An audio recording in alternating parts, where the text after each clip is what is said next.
Hey, welcome back to another Bitcoin Reformation podcast. I'm Ben Haupt, joined by my good friend Jared Townley, and today a special guest, Trevor Sutton. Trevor Sutton, we are thrilled to have you on the podcast. I recently met up with Trevor at a conference that we were at together, kind of unknowns to the two of us, and ended up bumping into each other, and then an invitation to be on the podcast came after that. So, Trevor, welcome to the podcast. Great to have you with us. What are you up to today?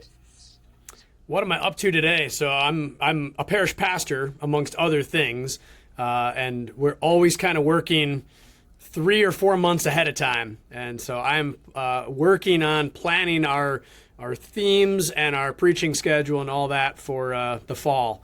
So my head is in September. Wow. But, yep, that's how it's got to be sometimes. That's fantastic. There were days where I was hoping to be three to 4 days out, or even 3 to 4 hours out.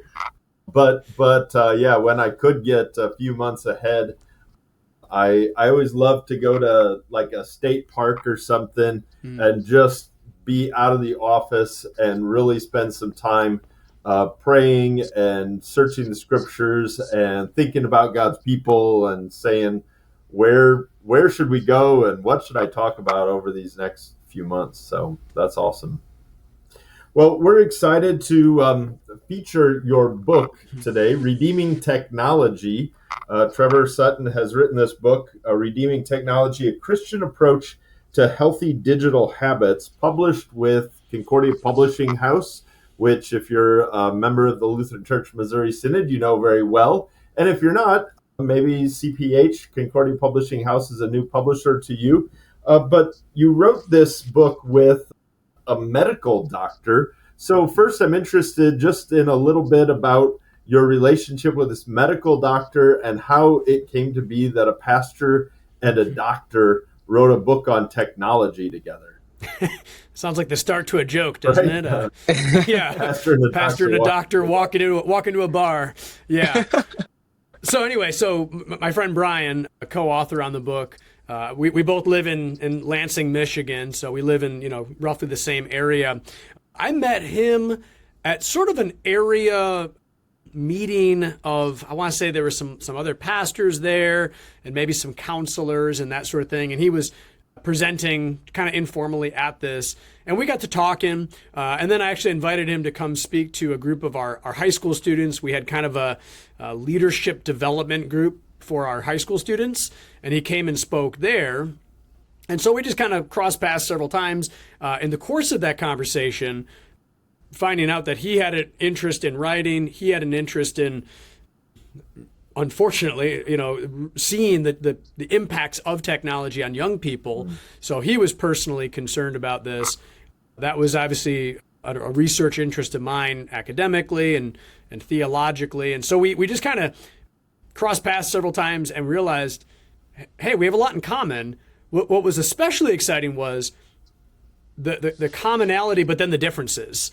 To have a pastor and a psychiatrist, a medical doctor who teaches at Michigan State, and just sort of a Venn diagram. There was enough in the middle to bring us together, but we also had enough unique perspectives to really generate something better than either one of us could on our own. And I think that's the key to a collaboration book project is, pooling your the synergy effect of two different people, and ultimately the combination is better than any one of you on your own. Yeah, that's fantastic. So one of the topics that you certainly cover, and you mentioned it with in talking about your co-author Brian, the potential negative effects of technology on health. You talk a little bit about temptation and some of the problems that technology introduces into the human life. So talk a little bit about some of those kind of downsides or potential dangers first. What were some of the things that you learned in working through the book, and what do you think are some of the key points that you make as far as kind of dangers of technology? I think one of the key themes in the book that we really talk about is sort of riffing on a quote from Marshall McLuhan, the media theorist. But Marshall McLuhan has this great, he's the master of these one-off sentences kind of things. And he has this one that he says, technology is put out before it's thought out. Mm-hmm. And it's just like, just drop the mic right there, right? Put out before it's thought out. And so really we see the sort of the entrepreneurial drive of technologists and tech companies and startups and all that. And maybe that's a good entrepreneurial drive. They're seeking to, bring a product to market, invent something new, ingenuity, all of these well-meaning things. But what happens is it's put out, and then we find out what it does to us. And then we think out, what it does to families or congregations or communities or society and something like that. So we bring it to market, and then we sort out what it does to us. And that, to me, is problematic. And I'm not necessarily thinking that we need, lots of legislation around it, lots of policy. Certainly that has a place. But I do think, and I'm very evangelistic about this, is we do need to think it out. That's not necessarily the role of government, but it is certainly the role of pastors, individuals, parents, any consumer of this technology to think this out now that it's been put out. And my co-author, Brian, he really helped me understand this. He said when it comes to pharmaceutics, I mean, these things they are tested for years before they're put out. Mm. And a lot of tech is tested, but it's tested on a functionality. It's not tested on what does this do to your psyche? So this is like very, very similar to some of like Neil Postman's stuff too. Mm. So amusing ourselves to death, but then I've also read portions of Technopoly, where, the thing that so many people say is, oh, well, technology is just a tool, right? And it's all about how you use it. And if I remember right, I think you talked a little bit about this, how maybe it's not as simple as that. But I know Postman riffs really heavily on this, that every technology has sort of call it a moral bent, if you will, that it will naturally push us to different ways to desire different things. And so it's not as simple as just saying, well, it doesn't really matter what it is, it's just a tool and how you use it. So as you think about how we need to evaluate it, what sort of things would you say, hey, I am person A, what are the questions I should be asking if I'm trying to evaluate, the hot thing is AI, but whatever it is, what are the things that I should be asking as I'm trying to think about technology? Yeah, no, Jared, that's a great question. And I appreciate your just recognition, the naivete in thinking this is just a neutral tool. And if right. you read any, technology scholars, McLuhan, Postman is sort of a student of McLuhan, so that's where you see some of those influences. But if someone like Martin Heidegger, Jacques Ellul, Don Eide, any of these kind of major thinkers in this, they all help us realize how the absolute neutrality of technology and tools is woefully naive. And so they have a moral bent, or even just a Don Eide uses the language of they incline us to act in a particular mm-hmm. way. And I think that's just helpful, that it's not complete determinism. You still have sure. agency in the tools you use and the ways you use them, and that's true, and we have to recognize that. But they do incline you to work in a particular way. So I'm left-handed, and scissors incline me to use them in my right hand. And people have given me left-handed scissors, and I can't use them because I'm so habituated in right-handed scissors. And so, yes, can I use right-handed scissors in my left hand? Absolutely. But it's very design and ergonomic design. It inclines me in that way.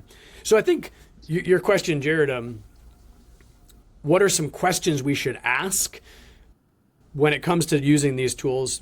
I'd offer three. This is not a complete list. One is Neil Postman. He has a pretty helpful question or heuristic. He says, what problem is this technology helping solve? And that's an interesting idea. So what problem is it helping me solve? Sometimes if you ask that question, you might realize I don't have a good answer for that. I need a bigger my TV. own boredom. Yeah, exactly. I need a bigger TV. What problem is that helping you solve? My other one's too small. Can you not see it? No, I can. It's just not good enough, and so it really kind of curbs some of those purely consumeristic impulses, and it provides a good check there. So I think, what problem is this helping me solve? That's a good question to ask. I do think this comes from really the realm of design, but what are the affordances of this technology? So what does it allow me to do? And that's just a helpful kind of maybe positive thing. And the point being, if you look at a print book versus a Kindle, they are going to have different affordances. And that doesn't mean one's better or worse. Your paperback book never needs to be charged, right? That is an affordance that it has. No electricity needed. But a Kindle allows backlighting in a way that you can read that, in the dark, and your textbook doesn't do that. Highlighting built in there, searchability, but also the affordance of it not being hypertext. And you really can't get too distracted on clickbait when you're reading a codex book. And so just asking those questions, what affordances does this have? I think that's another key question. And then I think the last one, kind of going to what I initially said, how does this incline me to act in a particular way? And just sort of asking that question, what inclinations is this inviting in me? And for instance, the scrolling feature on a lot of social media, it inclines you to zombie scroll.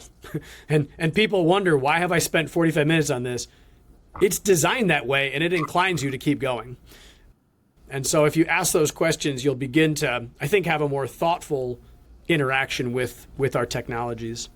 So I guess the follow-up question would be, like, they sound so simple and so like easy, like kind of a duh, like we should ask those. Those are so clear and so like guiding, directing. But I don't know. I mean, I'm not walking around saying, hey, is this image generation AI program or this speech to text that I'm using to make our podcast intro, like, how is this guiding me certain ways? Things like that. What do you think keeps us from actually engaging on such a thoughtful, discerning, I think even is the word that I would use. Like, what stops us from doing that very thing? I don't know, sin, human depravity. No, I think that is a good. More seriously, I will say, I think habituation is a powerful, powerful thing. So habituation, formation, habits, muscle memory, any of those things really keep us from this thoughtful discernment. And I think more positively, not just saying sin and human depravity and all that, but I mean, if you look at the statistics on how many decisions we have to make on a daily basis, it is easily 30,000, if not more. Sure. Decisions. Some of those are huge. Some of those are small, but it's, what clothing am I going to put on? Am I going this way to work? Am I going that way to work? What am I going to have for dinner? Do I stop at this light? Do I go through? I mean, any of those things, right? And so there's so many decisions we have to make.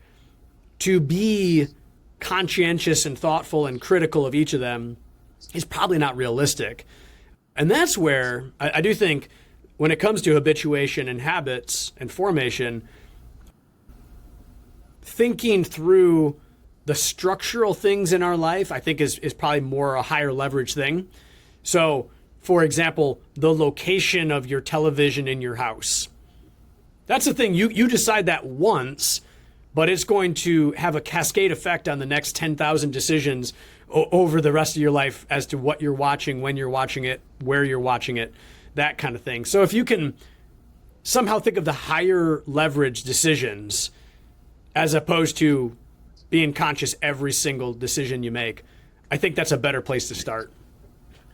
It's sort of the, like, you build in the habits and structures to be the kind of person that you want to be, right? It's not necessarily the having the phone around with me to give me a reminder every 10 minutes to do this sort of thing, but well, I put this next to me so that then when I see it, I do it. All those sort of things. That's great. That's great. Do I let the camel in the tent is kind of the thing. And so, right. I'll just kind of offend some of the viewers or listeners right now, but like, do I wear a smartwatch or not? And that is a structural decision in your life, and that decision has a ripple effect on all of your other decisions.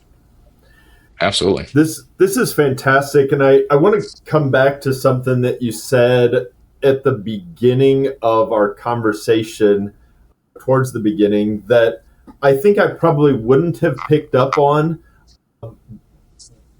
before a few weeks ago, but having been at Acton University, it was like I heard you loud and clear. So I really appreciated that there's a lot of ways that you can kind of pitch this question about how should we talk about technology. And what I appreciated you said is that you're not interested, you didn't write this book as kind of a book toward policymakers to like create rules for us or to ask the government to heavily regulate it. Now, of course, you brought up the example of pharmaceuticals with your friend, your co-author, and those are a heavily regulated industry. But I think so much of technology has kind of gotten out ahead of policy, and the government, they're still trying to figure out what they think about cryptocurrency or what they think about Bitcoin, right? And maybe just in the last year or two, we've begun to get some clarity around some of those things.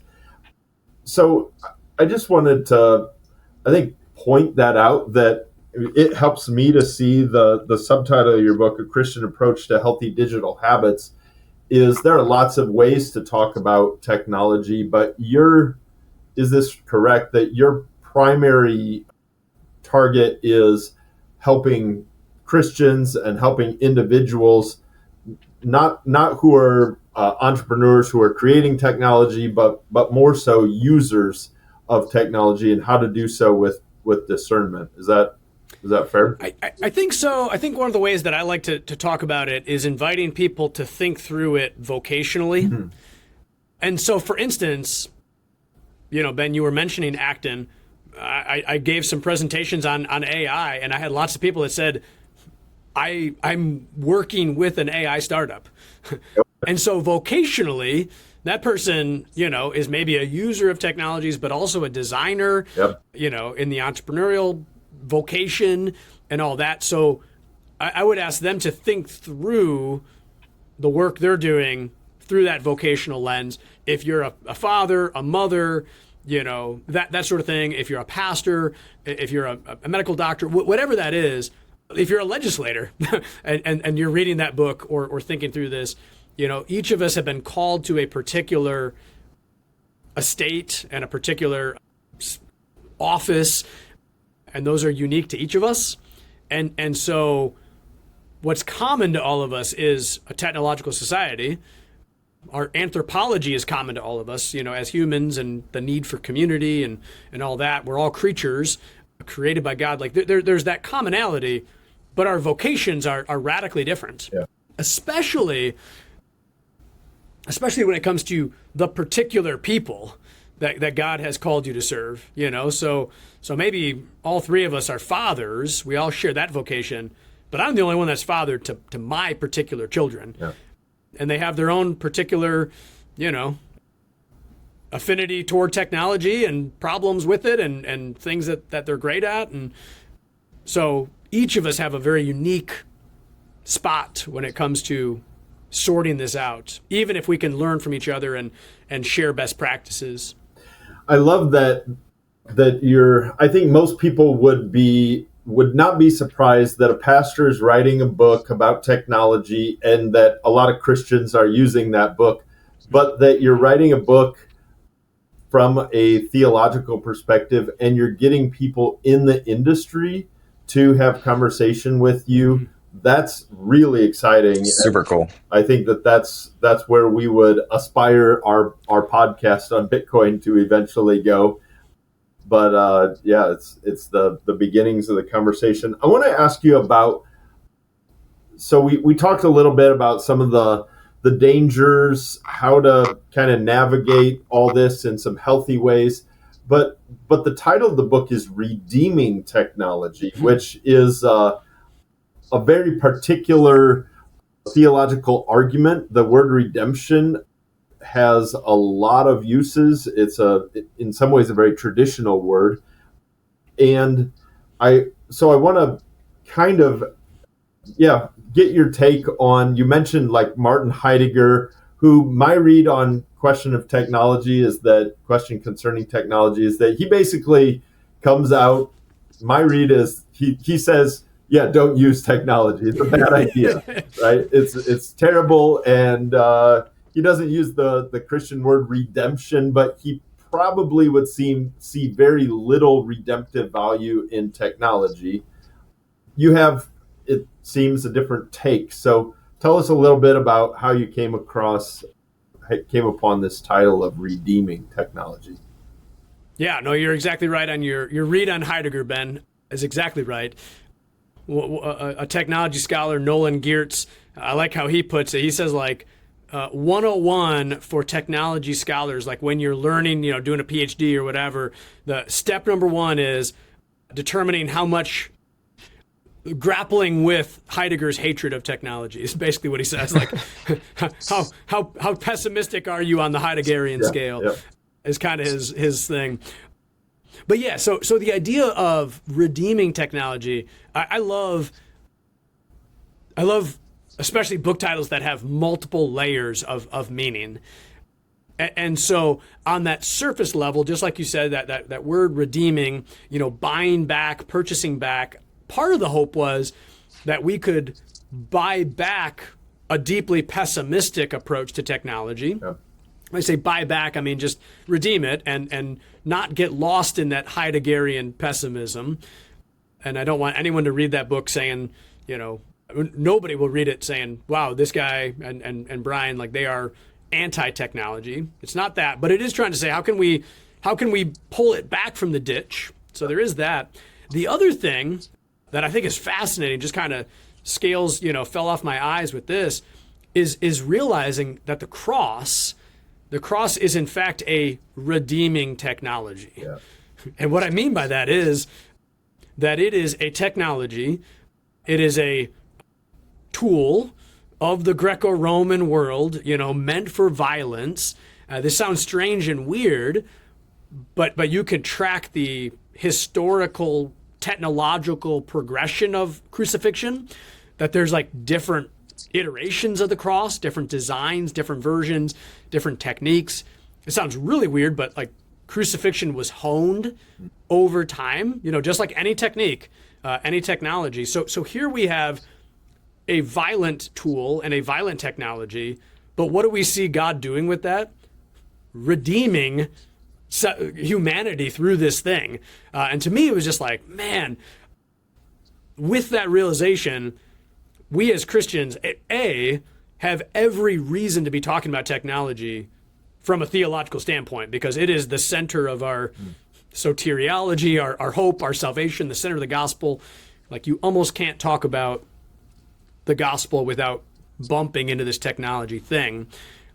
But then it also makes me realize that God is unafraid, or God is willing to get his hands dirty in the realm of technology, which again sounds strange, but I mean, you look at Noah's Ark, you look at the cross, you look at even just language and codex and parchments and all that, and the literary technology of the early church. Like, almost at every turn, God has used technology for the proclamation of the gospel. And so to me, it's just a natural, that's what I mean by redeeming technology, is like, if God has redeemed us through technology, maybe we can have a more thoughtful conversation about it. And that's such a awesome way to broaden people's perspective, because one of the things I love what you do in the book is, I think when we think about and say the word technology in our day and age, we think cell phones, screens, AI. But what you do is you really broaden it to, hey, it is almost anything that can be used for the sake of some sort of purpose, objective, all of those sort of things. And so it really helps people, especially those people who have that pessimism. It helps them say, somewhat of a shocking moment. Oh, I actually use a lot of technology.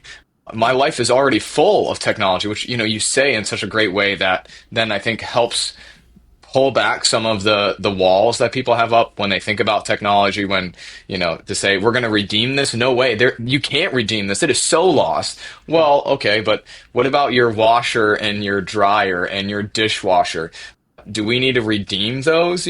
How do those fit into this picture too? So I love that. I think I'd be curious what, people so often have this mindset, or the sort of more, I don't want to keep using the word doom, but the sort of pessimistic view with newer technology, right? And why do you think that is?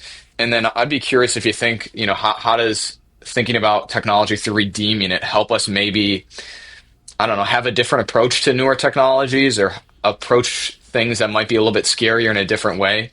I'm curious your thoughts on that. Yeah, so Jared, as you're kind of explaining that, there's a informal definition people have for technology. It's wrong, but it's widely used. But the informal definition is sort of technology is anything that came after I was born. And so it's sort of this weird, like cell phones. That's great. Yeah, cell phones, that's technology. Washers, that's not technology. And it's just like whenever I was born, that's the dividing line of technology. And obviously that's, informal, lacking in scholarly rigor, and it's unhelpful. And we won't get deep in the weeds of formal definitions of technology, but just like you're picking up, it is much, much, much wider and broader than just that. And so, I mean, for your listeners, we can recognize how currency and fiat currency is a technology, just as Bitcoin is too. And I know a lot of people say, well, Bitcoin's a technology, but a paper dollar bill is not. And it's like, that's a very unnuanced approach to the whole thing. And it erodes the, what do you call it, the continuation or the continuum of currencies. But anyway, so your question about the doom side and why are we inclined toward that, I think there is a persistent desire toward a golden age that a lot of us have. And there is this sense in which we function with this idea that life was better back then. And you hear people talk about this with childhood, right? What was your childhood like? I don't know. There were no mosquitoes. I stayed out till dark, and the street lights came on, and we came home, and nobody got skinned knees, and we were all safe and happy and good. And I'm not saying that that's not partially true, and but just this idea that we always hearken back to a golden age. And so when new emerging technologies come out, we see that as threatening the status quo and threatening the old.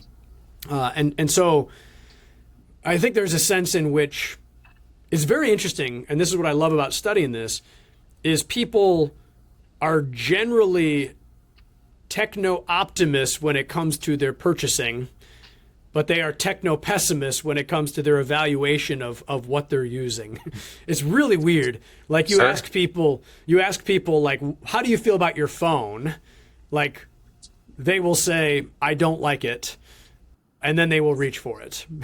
Or I don't like it. And then the second they're due for an upgrade, they'll get it. And so it's this really weird thing where we act one way and then reflect another way. And so I think this is why this topic is so fascinating to people, is because we sense this convoluted relationship where we want things to be the way they were way back then, but we want to progress into the future. When it's available, we want it, and then we're let down by it. And I see us being very, very conflicted on this. Well, and it's sort of like harkens back to some of the Amish practices around technology, right? Like you try it out, and a lot of times people are afraid sometimes of the ways in which it does. They're told that is inclining them, right? Mm-hmm. And there's that real fear, that real uncertainty too. And so in some ways, it's almost like we feel the feelings of having thoroughly thought through something and what it's going to do to us without actually having done the thinking about it. And so then, whether you're on an early adoption curve for using a car, right, a Model T, or you were one of the last adopters, people were concerned about what that was going to do for society, and we could have a whole conversation about like what that did to the world and how we live and all those sort of things. But you're right, and that disconnect is so real. I mean, it's hilarious. Like, I hate my phone, but I'm going to go spend $1,000 and buy a new one. Oh, so you really hate it then, don't you? Yeah, no, exactly. And there's a guy, Roy Amara. He has it's called Amara's Law. And basically, Amara's Law says the short-term fears around a technology will be overblown, and the long-term impact of it will be underestimated. And so it's really fascinating how you just track with this. The printing press is a good example. Like the short-term fears surrounding the printing press, there were a lot of people, especially, scribes and people in the publishing industry, they were very afraid this is going to be the end of knowledge, the end of our occupation. The youth are going to be, morally corrupted by the books that they can read, for pennies on the dollar kind of thing. And so the short-term fears were overblown, and then the long-term transformation of printing was completely underestimated. And so we can see this in history, and I think we can see it in the present day too. Well, just amazing that God would take such a messy thing like technology and to come back to this redeeming aspect that he would use something like the cross. It made me think of this verse in Genesis 50 where Joseph's brothers say, or where Joseph says to his brothers, what you intended for harm, God used for good, for the saving of many lives. So I also wanted to highlight this. This is an article that you recently published, The Gospel According to Silicon Valley, in this Religion and Liberty periodical, which is the magazine of the Acton Institute. And I picked up a copy while I was at the offices during the conference.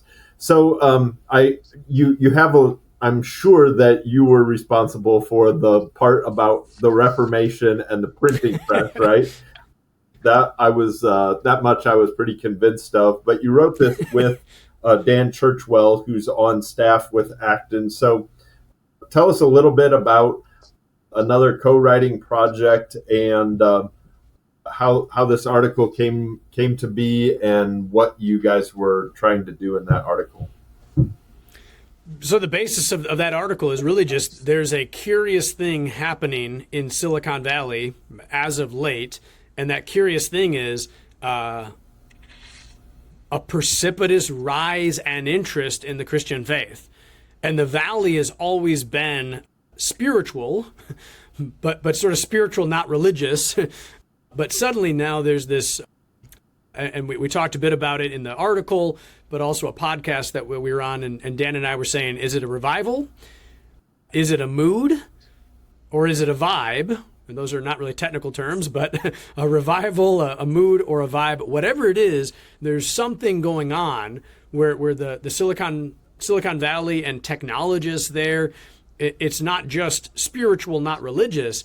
It's now spiritual and Christian, or spiritual and curious about Christianity. And so we explore the kind of relationship through history of revivals, but also the relationship between technology and religion, and ask the question, what's going on in Silicon Valley that's prompting this revival? And so where did you land? What's your best guess as to why this is? Because we're, as we mentioned before we were getting started, there is the same phenomenon going on with Bitcoiners. And if you go on X and you take a look at some of the conversation among Bitcoiners, and even a conversation that I had with Gen Z or maybe young millennial around this, there's lots of people that get interested in something like the technology of Bitcoin, and then somehow suddenly they're kind of like questioning Christianity and getting interested in Christianity again. So from your perspective, from Dan's perspective, what's driving this? And So obviously the Spirit of God, but yeah, well, this is partially from the article, but partially expanding out from the article. But really, I think there's this sense in which Silicon Valley technologists, even Bitcoiners, and the audience that you have, these are people that are kind of avant-garde, front line, maybe early adopters, people that are, if I can say, and I mean this in a positive way, people that are kind of 2 or 3 steps ahead of maybe other movements, and saying like, hey, let's not be content with the status quo, but what about this? And so I think there's a sense in which forward-thinking people and communities might be on the front edge of the dissatisfaction with the status quo and the dissatisfaction with the way things are. And I think there's a sense in which, if you look at big, broad historical things, Luther talks about the spread of the gospel as kind of being like a rain cloud that comes here and showers down and comes here and showers down. It's the work of the Spirit, the spread of the gospel, through the proclamation of it. But it kind of moves, and it moves through places, but it also moves through history. And I think there's a sense in which people can only be nihilistic for so long. There's a quote that I just came across a couple days ago, and I'm going to botch it completely, but just the idea that like we are the first people in human history to have absolutely no idea what we are doing here. And it's just this realization that like you can't live like that. And nihilism and deconstruction can only digest itself so long before it's emaciated and there's nothing there. And so I do think places like Silicon Valley or early adopters of new technologies, they might be a few steps out saying, I don't think this can't be all there is. We can't live like this, and we can't be nihilistic forever. And so I do think the forward-thinking people might be the ones that are on the front edge of dissatisfaction with, what we call normal nihilism, just kind of the pervasive mood in the room societally, not just in the Valley, but in affluent Western cultures. That's fascinating. Among Bitcoiners, I think the way I would see it is that there's so much conversation. Nihilism goes right along with this kind of fiat mindset, which is that if there's no meaning, if this is just nothingness, then I can do whatever, right? Then I can make up whatever. I can create something out of nothing, and I am the author of my own destiny, all that kind of stuff. And what Bitcoin, with its imposed scarcity and its hardwired connection to electricity and to real electric usage, it's the first time that a lot of people bump up against, oh, I thought the government had this, and I thought they were kind of in control, and I could just kind of live in this happy bubble. And you kind of bump up against like, oh no, with Bitcoin, you can't just make more of it. And you can't just look to the government or to a centralized authority to kind of make it all good again. And then all of a sudden people are starting to think, whoa, maybe that life isn't just the government makes it up and we just kind of are living in a world where somebody always has a will to power. Bitcoin is a significant check on Nietzsche's whole will to power sort of thing. So, yeah, fantastic conversation. Jared, any last questions before we wrap? I feel like we've got a few questions to just follow up on ourselves, right? Trying to think about those 3 questions he asked about what problems does Bitcoin solve? I mean, there's a lot there, Trevor, I think you've given us to think about. And obviously, I think we have great answers for that could help people even think about what it is, all those sort of things. Yeah, I totally agree. I think we could do a follow-up episode, and we'll report back to you, Trevor, and send you the we have to do a commentary on this episode and unpack some of the things that we talked about. Before we go, I am interested. I told you that I'd ask you about this. Your personal take on Bitcoin, and we're not asking you to be the expert or give us the final answer. Everybody that we talk to has a little bit different take, but I won't even ask you to give your once and for all answer on Bitcoin, but right now on a Tuesday afternoon in 2025, what do you think about Bitcoin and where it's at, and maybe where it's going, or at least how you relate to the whole phenomenon that is Bitcoin? Yeah, I won't give you a once and for all answer. I'm a student of history, and so I am intrigued by just the idea that currencies statistically have a life cycle. And that's the thing. I don't think we often think in those terms, right? You can look at currencies that did not exist, existed, and no longer exist.